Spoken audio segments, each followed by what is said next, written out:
बिस्मिल्लाहिर्रहमानिर्रहीम। मैं अपनी माँ के सामने नज़र झुकाए बैठी हुई थी। वो मुझसे सवाल किए जा रही थी, लेकिन मैं खामोश थी। मेरे पास उनके सवालों के जवाब तो थे, लेकिन मैं उस वक्त उन्हें जवाब नहीं देना चाहती थी, ना ही कोई अपनी सफाई पेश करना चाहती थी। वो रात मुझ पर किसी क़यामत की तरह गुजरी थी।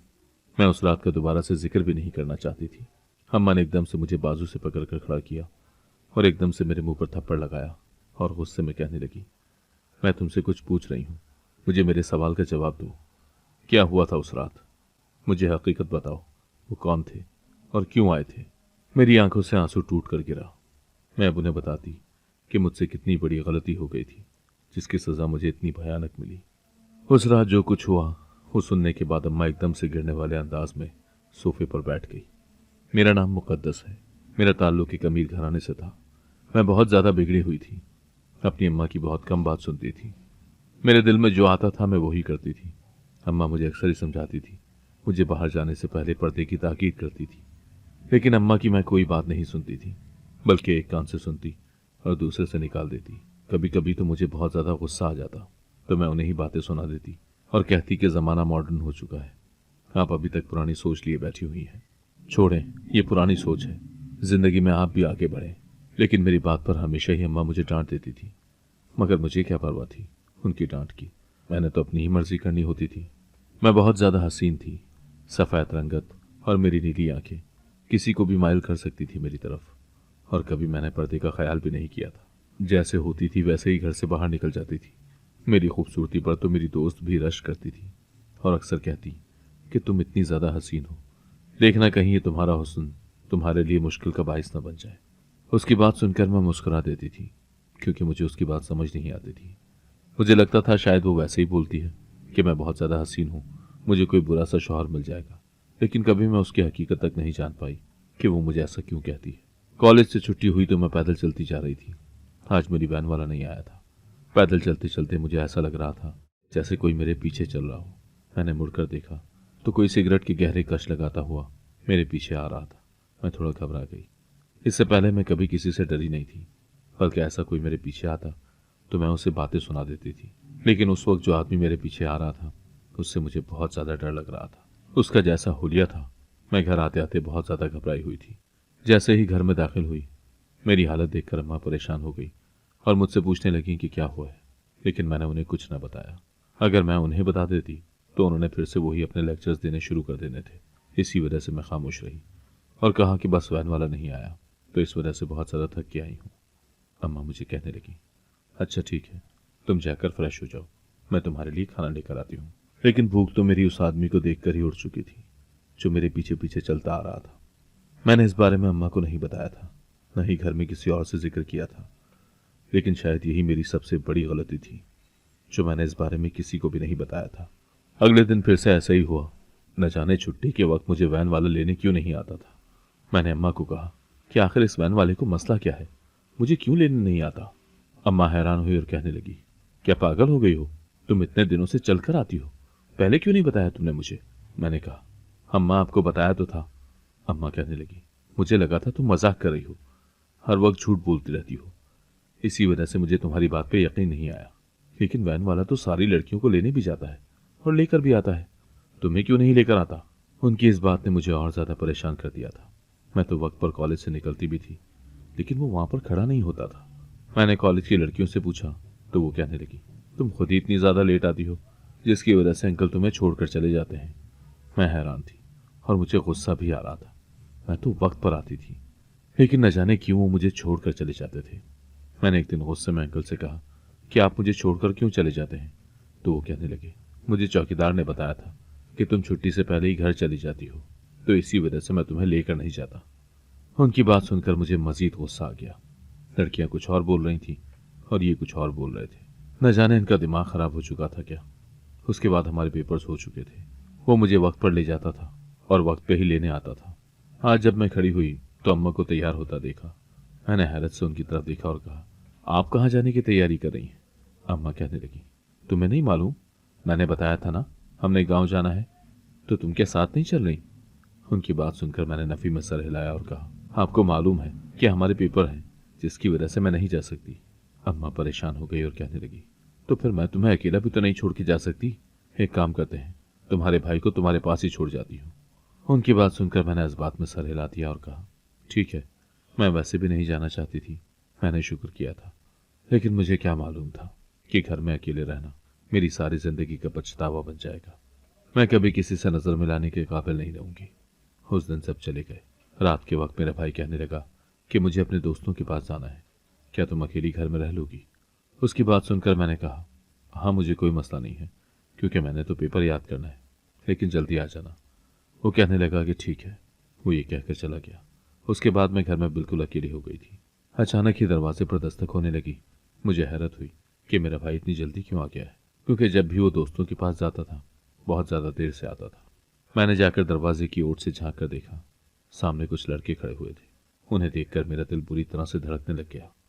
मुझे लगा कि शायद भाई के कोई दोस्त होंगे जो उससे मिलने आए होंगे। मैंने उनसे पूछा कि कौन है। वो एकदम गुस्से में कहने लगे, दरवाज़ा खोलो, तुमसे मिलना है। मैं हैरान हो गई। उस वक्त तो भाई भी घर पे नहीं था। मैं बिल्कुल अकेली थी। मुझे बहुत ज़्यादा टेंशन हो गई थी। मैंने गुस्से में कहा, मैं दरवाज़ा नहीं खोलूंगी, जाओ यहाँ से। लेकिन वो मेरी बातें नहीं सुन रहे थे, बल्कि मुसलसल दरवाजे पर दस्तक दिए जा रहे थे। मैंने एकदम से दरवाजे से टेक लगा ली। अब तो मेरा दिल कांपने लग गया था। अगर उन्होंने दरवाज़ा खोल दिया तो न जाने वो मेरे साथ क्या करेंगे। मैं एकदम से भागकर कमरे की तरफ चली गई और जाकर अंदर से दरवाज़ा बंद कर लिया। थोड़ी देर बाद मुझे एहसास हुआ कि वो घर में दाखिल हो चुके हैं। अब तो मेरी हालत और ज़्यादा बुरी हो चुकी थी। मेरे चेहरे पर पसीना आने लग गया था। मैंने कांपते हुए हाथों से मोबाइल उठाया और भाई का नंबर डायल करने लगी, लेकिन उनका नंबर बंद जा रहा था। मुझे बहुत ज़्यादा गुस्सा आने लगा। मुझे समझ नहीं आ रही थी कि अब मैं क्या करूं। अचानक ही मेरी नज़र खिड़की की तरफ गई, लेकिन अगर मैं खिड़की से छलांग लगाती तो सीधा मैंने जाकर नीचे ज़मीन पर गिरना था, जिससे मुझे अच्छी खासी चोट आ जानी थी। वो मुसलसल दरवाजे पर दस्तक दिए जा रहे थे और बार बार मुझे कह रहे थे कि दरवाज़ा खोलो। अचानक ही मैं जाकर अलमारी के पीछे छुप गई। वो इतनी ज़ोर से दरवाजे पर धक्का लगा रहे थे जैसे अभी दरवाज़ा टूट कर गिर जाएगा। मैं दरवाजे की कुंडी को मुसलसल देख रही थी, जो कि खुलने की हद तक थी। थोड़ी देर बाद दरवाज़ा खुल गया। मैं एक जगह पर सिमट कर बैठ गई थी। मेरी आंखों से आंसू बह रहे थे। मैंने अपने मुंह पर हाथ रखा हुआ था ताकि मेरी सिसकियां सुनकर वो मुझे ढूंढ न ले। अचानक ही एक लड़का कहने लगा, वो देखो, वो बैठी हुई है। उसकी ये बात सुनकर मेरा दिल मजीद धड़कने लग गया था। मैं मजीद अलमारी के पीछे हो गई, लेकिन उन्होंने मुझे देख लिया था। अचानक ही मुझे कुछ याद आया। एक ही तरीका था मेरे पास बचने का। अब खुदा के सिवा मेरी और कोई मदद नहीं कर सकता था, क्योंकि मुझे मालूम हो चुका था कि वो किस नीयत से इस घर में दाखिल हुए हैं और मेरे साथ क्या करना चाहते हैं। मैंने अपने दुपट्टे को मुट्ठी में जकड़ लिया, जल्दी से दुपट्टा साइड पे किया। वो मुझे देख रहे थे, मेरी तरफ बढ़ रहे थे। अचानक ही मैंने आंखें बंद कर ली और कुछ विर्द करने लग गई। मुझे नहीं मालूम था कि आगे क्या होने वाला है। मुझे एक आयत मालूम थी जिसे पढ़ लेने से इंसान नजर नहीं आता और दुश्मन से उसकी इज्जत महफूज रहती है। मैं वो आयत पढ़ने लगी और अल्लाह से दुआ करने लगी कि मैं इन सब से बच जाऊं। मेरा दिल सूखे पत्ते की मानिंद लरस रहा था। मुझे अपना माजी याद आ रहा था और अम्मा की बातें याद आ रही थी। अम्मा मुझे कितना समझाती थी, लेकिन अब सब कुछ मेरे हाथ से निकल चुका था। वो मेरी तरफ बढ़ रहे थे। मैंने एकदम से अपनी आंखें जोर से बंद कर ली। मुझे उनके हंसने की आवाज़ें आ रही थी और अचानक ही उनकी आवाज़ें आना बंद हो गई। उस वक्त मुझे अपने बचने का कोई रास्ता नजर नहीं आ रहा था और बस मैं वो दुआ पढ़ी जा रही थी। अचानक से मुझे अजीब किस्म की चीखें सुनाई देने लगी। मैं एकदम से उठ खड़ी हुई, लेकिन सामने का मंजर देखकर मेरे पांव तले से जमीन निकल गई। मुझे अपनी आंखों पर यकीन ही नहीं आ रहा था कि मौत से भी जिंदगी में होते हैं। मैं नफी में सर हिलाते हुए पीछे की तरफ आ रही थी। मेरा दिल पूरी तरह से धड़क रहा था। ऐसा लग रहा था कि मेरा दिल अभी हथेली पर आ जाएगा। मुझे मेरे सामने देखने की हिम्मत भी नहीं हो रही थी। कभी मैं आसमान की तरफ देखती तो कभी सामने देखती, लेकिन जो कुछ मैं देख रही थी वो मेरे लिए नाकाबिले बर्दाश्त था। अचानक ही मैं गिरकर बेहोश हो गई। सुबह जब मेरी आंख खुली तो मैंने देखा कि मैं बेड पर मौजूद थी। मैं जल्दी से उठी और यहाँ वहाँ देखा, लेकिन कमरे में कोई मौजूद नहीं था। मुझे फिर से रात वाला मंजर याद आने लग गया। मेरा दिल बुरी तरह से धड़क रहा था। बेसाख्ता मेरी आंखों से आंसू बहने लगे। मैं घुटनों पर सर रखे रोने लग गई थी। थोड़ी देर बाद कमरे का दरवाज़ा खुलने की आवाज़ आई। मैंने निगाहें उठाकर सामने देखा तो मेरा भाई खड़ा था। जल्दी से मेरे पास आकर बैठा और कहने लगा, क्या हो गया है, इतना ज़्यादा रो क्यों रही हो? मुझे नहीं मालूम था कि हकीकत भाई जानता भी है या नहीं, मेरे साथ रात को क्या हुआ था, लेकिन उस वक्त तुम मेरे सामने बिल्कुल नॉर्मल अंदाज में बैठे हुए थे। कहने लगा, सॉरी, मुझे आने में बहुत ज़्यादा देर हो गई, तुम डरी तो नहीं थी या कोई मसला तो नहीं हुआ? उसकी बात सुनकर मैंने नफ़ी में सर हिला दिया। मैंने अल्लाह का शुक्र अदा किया कि उसे हकीकत मालूम नहीं थी, लेकिन फिर से रात वाला मंजर मेरी आंखों के सामने घूमने लग गया। मैं बहुत ज़्यादा डर रही थी। अगर इन सबको इस बारे में मालूम हो जाता तो न जाने उन्होंने मेरे साथ क्या करना था। मेरी तो इस सब में कोई गलती भी नहीं थी। एक बात ने मुझे अभी तक उलझाया हुआ था। मैंने सोच लिया था कि कभी इन सब के बारे में अपने घर में से किसी को भी नहीं बताऊंगी, लेकिन इतनी बड़ी बात किसी से छुपी तो नहीं रह सकती थी। मैंने अपने भाई की तरफ देखा और कहा, तुम रात को कब आए थे? तो वो कहने लगा, जब तुम गहरी नींद सो रही थी। तो इसका मतलब ये था कि जब मैं फर्श पर बेहोश हुई थी तो मेरे भाई ने मुझे उठाकर बेड पर नहीं डाला था। फिर किसने मुझे बेड पर लिटाया था? वो तो ये बात मानने से इनकार कर रहा था। अब मुझे मजीद परेशानी होने लगी थी और वो रात वाली बातें मैं अपने दिमाग से नहीं निकाल पाई थी। मुझे समझ नहीं आ रही थी कि इस बारे में अपने घर वालों को बताऊं या ना बताऊं। मुझे नहीं मालूम था कि इस दुआ का इतनी जल्दी असर हो जाएगा और इसका सिला मुझे इतनी जल्दी मिलेगा। थोड़ी देर बाद भाई आया और मुझे अजीब नज़र से देखने लगा। फिर कहने लगा, पक्की बात है ना, तुम रात को ठीक थी? कोई घर में आया तो नहीं था ना? अब मेरा दिल मजीद बुरी तरह से धड़कने लग गया था। कहीं भाई को शक तो नहीं हो गया था या किसी ने कोई बात तो नहीं की थी? शायद मोहल्ले वालों ने देखा हो, क्योंकि वो दरवाज़ा भी तो ऐसे तोड़ कर आए थे। मैंने नफ़ी में सर हिलाया। दिल पूरी तरह से धड़कने लग गया था। भाई कहने लगा, पक्की बात है, झूठ तो नहीं बोल रही मुझसे? भाई ने जैसे गुस्से में मुझसे पूछा था। एक दफ़ा तो मेरा दिल किया कि मैं भाई को सब कुछ सच बता दूं कि रात को क्या हुआ था, लेकिन फिर मुझ में हिम्मत ही ना हुई। वो अचानक से कहने लगा, देखो ये दरवाज़ा कैसे टूटा हुआ है। मुझे तो ऐसा लग रहा है जैसे कोई घर में दाखिल हुआ था। रात को तो मैंने नहीं देखा था, लेकिन मैंने अभी देखा है जैसे किसी ने ज़बरदस्ती दरवाज़ा खोला हो। उसका लॉक भी टेढ़ा हुआ पड़ा है।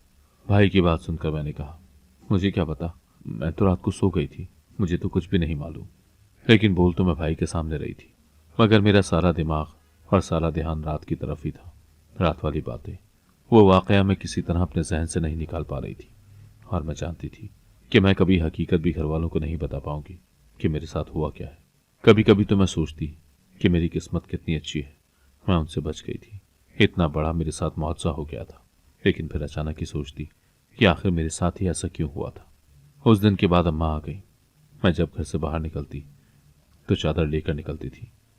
मेरा रवैया घर वालों के साथ बहुत ज़्यादा बदल गया था। मेरी बदली बदली हालत देखकर अम्मा इससे परेशान रहने लग गई और मुझसे कहने लगी, सब ठीक तो है ना, तुम इतना ज़्यादा कैसे बदल गई हो? लेकिन उनकी बात सुनकर मैं नफ़ी में सर हिला देती। हाँ, जब मैं कॉलेज से वापस घर आई तो अम्मा को बहुत ज़्यादा गुस्से में पाया। मैं जैसे ही घर में दाखिल हुई, अम्मा ने एकदम से मुझे बाजू से पकड़ा और कमरे में लपट खा और गुस्से में कहने लगी, अगर मैं तुमसे कुछ पूछूंगी उसका मुझे साफ साफ और ठीक ठीक जवाब देना। मैं नासमझी से अम्मा की तरफ देखने लगी। अब फिर मुझे शक हुआ था कि अम्मा को शायद सब कुछ मालूम हो चुका है। मैंने घबराते हुए कहा, हाँ जी अम्मा, पूछें क्या पूछना है। मैं खुद को नॉर्मल अंदाज में रख रही थी, लेकिन उस वक्त नॉर्मल नहीं हो पा रही थी। अम्मा गुस्से में कहने लगी, जिस तरह मैं तुम्हें घर छोड़ कर गई थी, हम लोग गाँव गए थे, उस रात घर में कौन आया था? अम्मा की बात सुनकर मेरे हाथ पांव फूल गए। मैंने नफ़ी में सर हिलाया। मेरे अल्फाज मेरे हलक में ही अटक गए थे। मैं कुछ बोलने की हिम्मत ही नहीं कर पा रही थी। मैंने कहा, यह आप क्या कह रही हैं? कौन आया था? मुझे तो नहीं पता। मेरी बात सुनकर अम्मा ने एकदम से मेरे मुंह पर थप्पड़ लगाया और कहने लगी, मुझसे झूठ बोलोगी? मैं सब कुछ जानती हूँ, इसी वजह से अच्छा होगा कि तुम खुद सारी सच्चाई बता दो। अब मैं अम्मा को क्या बता सकती थी? मैंने कोई जवाब नहीं दिया। अम्मा मुझसे बार बार पूछने लगी। वो मुझे डांटे जा रही थी, मुझ पर चिल्लाए जा रही थी। मुझे डर था कि कहीं अम्मा की आवाज़ सुनकर भाई ना आ जाए। लेकिन अम्मा कहने लगी, परेशान होने की ज़रूरत नहीं है, वो घर पर नहीं है। लेकिन अगर तुम मुझे हकीकत नहीं बताओगी तो वैसे ही मैं जाकर उसको सब कुछ बता दूंगी। तुम सोच भी नहीं सकती कि तुम्हारे साथ क्या होगा। मैंने नफ़ी में सर हिलाते हुए कहा, अम्मा आप मेरे साथ ऐसा कैसे कर सकती हैं? इतना गुस्सा क्यों कर रही हैं? अम्मा कहने लगी, ये ड्रामे मेरे सामने मत करना। मेरी आंखों से आंसू बहने लगे। आखिर मैंने हिम्मत की और खुश घूंट भरते हुए कहा, जानती हैं उस रात क्या हुआ था? मैंने जब अम्मा को बताया तो अम्मा एकदम से गिरने वाले अंदाज में सोफे पर बैठ गई और नफ़ी में सर हिलाते हुए कहने लगी, कि तुमने क्या कर दिया है? मैंने डरते हुए कहा, अम्मा मैंने कुछ नहीं किया, इस सब में मेरी क्या गलती है? मैंने कुछ भी नहीं किया था। अचानक से मैं पूरी तरह से रोने लगी और नफ़ी में सर हिला रही थी। अम्मा मुझे कहने लगी, ये सब कुछ तुम्हारी वजह से हुआ है, तुम खुद इन सब की जिम्मेदार हो। वो डांटे जा रही थी। मैंने कहा, अम्मा आप मुझे क्यों इल्ज़ाम दे रही हैं? मैंने कुछ भी नहीं किया, आपको शुक्र करना चाहिए। अचानक ही अम्मा ने मेरी बात काट दी और कहने लगी, तुम जैसी औलाद तो खुदा किसी को ना दे। मैंने कभी सोचा भी नहीं था कि तुम हमें यूं जलील करोगी। अब जानती हो क्या हो सकता है? पागल हो चुकी हो तुम। तुम्हें किसी बात का अंदाजा ही नहीं है। जानती हो तुम्हारे भाई को इस बारे में पता चला तो वो क्या करेंगे? तुम्हें जिंदा जमीन में गाड़ देंगे।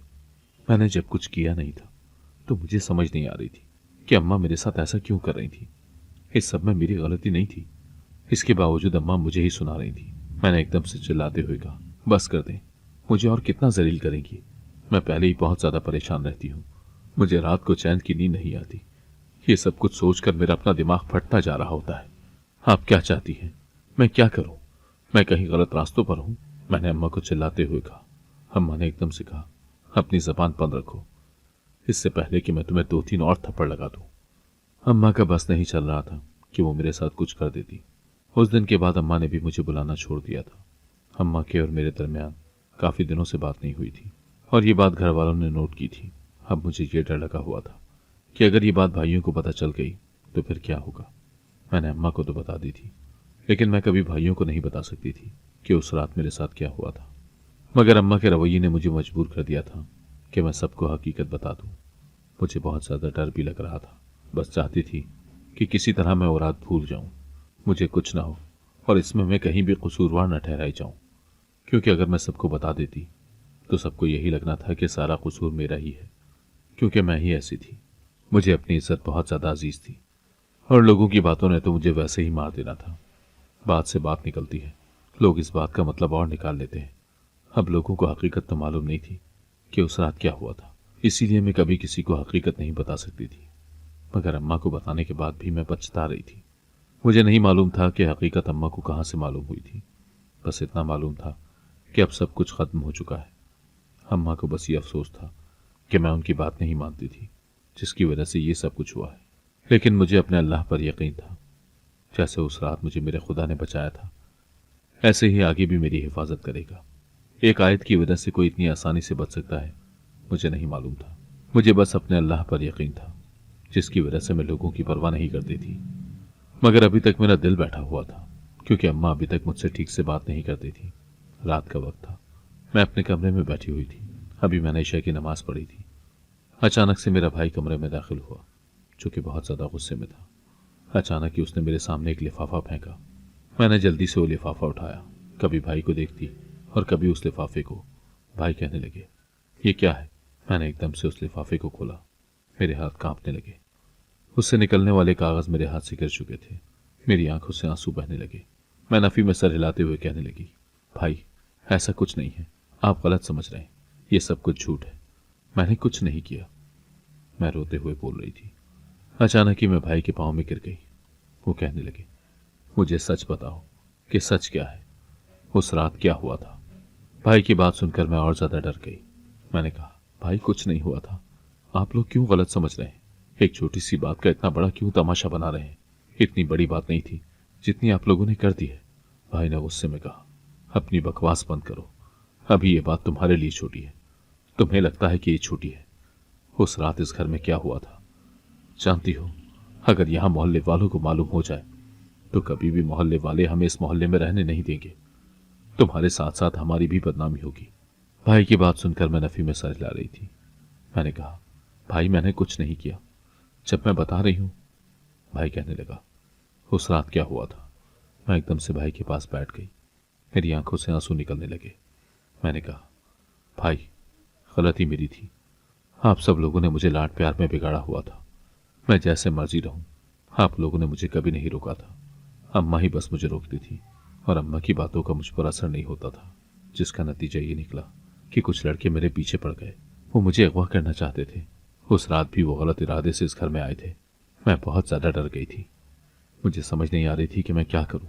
भाई कहने लगे, उसके बाद तुमने क्या किया? मैंने नफी में सर हिलाया। मैंने कहा, भाई इसमें मेरा क्या कसूर है? जानते हैं, मैंने तो अल्लाह से मदद मांगी थी।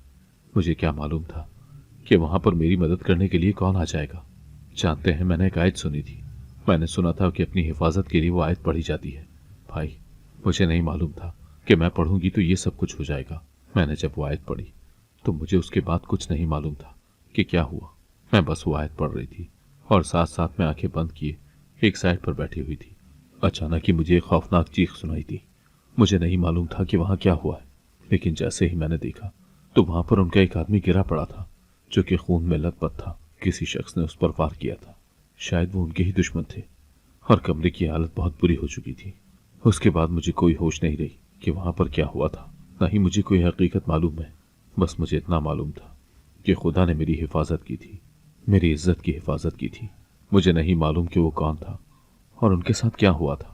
भाई ने एकदम से मुझे कंधों से पकड़कर फर्श से उठाया और कहने लगे, तुम्हें खुदा पर यकीन था ना, तो खुदा ने तुम्हारी मदद की। जानती हो वो लोग गलत इरादे से आए थे, लेकिन अल्लाह ने तुम्हारी मदद की। मुझे लगा था कि किसी दिन तुम मुझे सच बताओगी। तुमने अम्मा को सच बताया, लेकिन मुझे नहीं बताया। मुझे लगा था कि मेरी बहन मुझे एक दिन बताएगी। इतनी बड़ी बात हो गई थी, लेकिन तुमने मुझे बताना गवारा नहीं किया। मैं जानता हूं उस रात क्या हुआ था, वो लोग कौन थे। मैं नासमझी से भाई की तरफ देख रही थी। मैंने कहा, भाई वो लोग कौन थे? भाई कहने लगा, वो हमारे ही दुश्मनों के भेजे हुए लोग थे, जो तुम्हारे पीछे पड़े हुए थे, तुम्हारी इज्जत खराब करने आए थे। और मेरी गलत को ये गवारा नहीं था। मुझे उनके बारे में मालूम हो चुका था। मैं गांव से सीधा घर आ गया, लेकिन उन्हें तुम्हारे कमरे में देखकर मैं आग बगोला हो गया। मैं तुम्हारे सामने नहीं आना चाहता था। मैं ये भी नहीं बताना चाहता था कि मैं कितना जालिम हूं। बस दूर से उन पर वार हुआ था, जो मैंने किया था, और उसकी वो हालत मेरी वजह से हुई थी। मैंने जाके पुलिस में भी एतराफ़ किया है कि उस शख्स के मरने की वजह मैं हूं। लेकिन बस मैं तुमसे हकीकत सुनना चाहता था। उसके बाकी सारे साथी बच गए हैं, क्योंकि वो डर गए थे, वो भाग गए थे। उसके बाद मैंने जाके सारा बयान दे दिया। तुम तो बेहोश हो चुकी थी। वहां सब कुछ हैंडल मैंने किया था और छोटे भाई ने किया था। लेकिन मुझे लगा था कि तुम मुझे हकीकत बताओगी। भाई मुझे गुस्से में डांट रहे थे और मुझे आज पछतावा हो रहा था। मैंने इतनी बड़ी बात अपने घर वालों से छुपाई थी, लेकिन भाई ने मुझे कुछ नहीं कहा, क्योंकि उन्हें यकीन था कि उनकी बहन गलत नहीं थी। और मुझे यकीन हो गया था कि हमारी मदद सिर्फ खुदा करता है। खुदा के अलावा हमें किसी से मदद की उम्मीद नहीं रखनी चाहिए। शायद उस रात में वो आयत ना पड़ती, और कभी शायद मेरे भाई को ना पता चलता कि मेरी इज्जत खराब करने वाले उस घर में मौजूद हैं। शायद उस आयत की वजह से ही मेरे भाई को मालूम हुआ होगा। मुझे बस अपने अल्लाह पर यकीन था। मैंने जिंदगी में फिर कभी किसी से मदद नहीं मांगी, लेकिन भाई के पास तो उस रात की तस्वीर भी थी, जिससे ये मालूम होता था कि भाई को सच पता है। लेकिन वो तस्वीर देखकर भी मैं पागलों की तरह उनसे झूठ बोल रही थी। अगर आपको आज की कहानी पसंद आई है तो वीडियो को जरूर लाइक कीजिएगा और अपने दोस्तों के साथ भी शेयर कीजिएगा। और हाँ, अगर आपने अभी तक हमारा चैनल सब्सक्राइब नहीं किया तो जरूर सब्सक्राइब करें। मिलते हैं कल एक नई और दिलचस्प कहानी के साथ। अल्लाह हाफिज।